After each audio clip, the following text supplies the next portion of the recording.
During World War II, General Tomoyuki Yamashita led the Japanese military in gathering a huge quantity of gold stolen from banks, museums, private homes, and religious temples throughout Asia. It was hoped that the stolen goods would help finance the Japanese war effort. The Japanese, who lost the war, buried their loot in the Philippines, although they knew they would be defeated.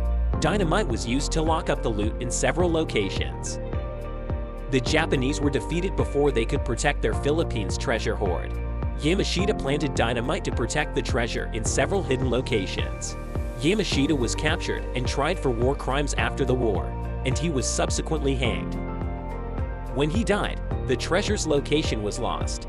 Roger Roxas, a locksmith and treasure hunter, discovered a map to the treasure almost 30 years later. Roger Roxas had a regular job as a locksmith during the week, but he was an avid treasure hunter on the weekend. Every week, he responded to customers who had lost their keys in the town. Every weekend, he hunted for treasure. In 1961, he met a Japanese army man's son, who drew a map for him, based on his father's account of the treasure's location. Based on this corroboration, a local, who had served as an interpreter during the war, confirmed the authenticity of the map. For the next decade, Roxas looked for Yamashita's gold. A meeting with 3 gold buyers confirmed the high purity of the Buddha's gold, but one of the buyers was an employee of Philippines then-dictator President Ferdinand Marcos, and as a result, Roxas lost the sale. 2 months after Roxas discovered the golden Buddha, soldiers burst into his house. The men, who were members of President Ferdinand Marcos' personal army and had red ribbons on their rifles, seized the golden Buddha, gold bars, and the family's personal jewelry. They would have killed all of them had Roxas resisted. A few days later, Roxas reported the raid to the authorities, but they refused to assist. Since Marcos controlled virtually every government body at the time, Roxas was forced to seek media assistance. He got his story on the front page of newspapers, and all major television networks covered it. The media attention lasted for weeks as a result of an attempt by Marcos to smear Roxas's account by releasing articles that claimed he was bribed by the political opposition. Soon after, Roxas vanished from his family and the public's view. On May 18, 1971, Roxas was abducted by 3 men in civilian clothes and taken directly to President Marcos for negotiations. He was subsequently taken to a shabby structure where a chair awaited him. After 5 punches to the stomach, the men showed Roxas a picture of his family and told him to cooperate if he ever wished to see them again. They asked him to confirm that all his claims were phony and that the opposition had paid him off. They also asked for the location of Yamashita's treasure. Roxas refused both demands and was instantly sorry. He was then attached to the car battery. When the opposition switched on the battery, it periodically electrocuted the unfortunate treasure hunter. After a while, he gave in and provided his first demand. Roxas's captors allowed him to heal, before having a photo shoot as proof of his statements against Marcos's opposition.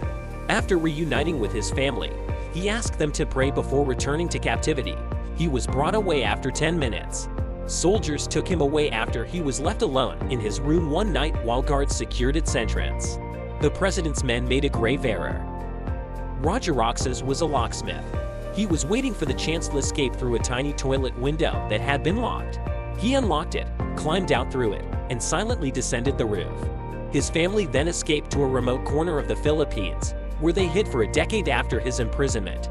Because of this, he never again saw the golden Buddha. Ferdinand Marcos and his family were ousted from power in the Philippines in 1986, and he subsequently fled to Hawaii, where he died in 1989. In 1989, Marcos's assets were valued at more than the Philippine Treasury's entire holdings. The Marcos family admitted on the record that most of their wealth was due to Yamashita's treasure, much of which was stolen by Ferdinand Marcos. As a result, a golden Buddha and gold bricks were stolen. On the eve of the trial, Ramon Roxas died. His family believes it was suspicious. The family was awarded $22 billion as a result of his deposition, as well as other witness accounts, which was at the time the largest verdict ever. Due to the fact that the $43 billion burden was appealed to the Supreme Court of Hawaii, Imelda Marcos' attorneys were unable to properly assess the worth of the crates left in the cave. The court decided that the value couldn't be properly assessed because the crates were left in the cave. Based on the time of this writing, The judgment debt has grown to $25 million due to interest. As of now, Imelda Marcos and her family have paid out only $1.4 million in judgments. The family has been accused of human rights violations. A suit was filed in Manhattan in 2019 to go after Roxas Hidden, New York State properties. Looking back, it's very difficult to blame anyone in this case because so many factors are left out, and the rule at the time was influenced by communist parties. So there you have it, the story of the missing gold in the Philippines. Historians tend to keep to their beliefs, and wouldn't you know it, they are usually differing opinions. If you liked this episode, please take a moment to share, like, and subscribe. Thank you so much, and we'll see you next time.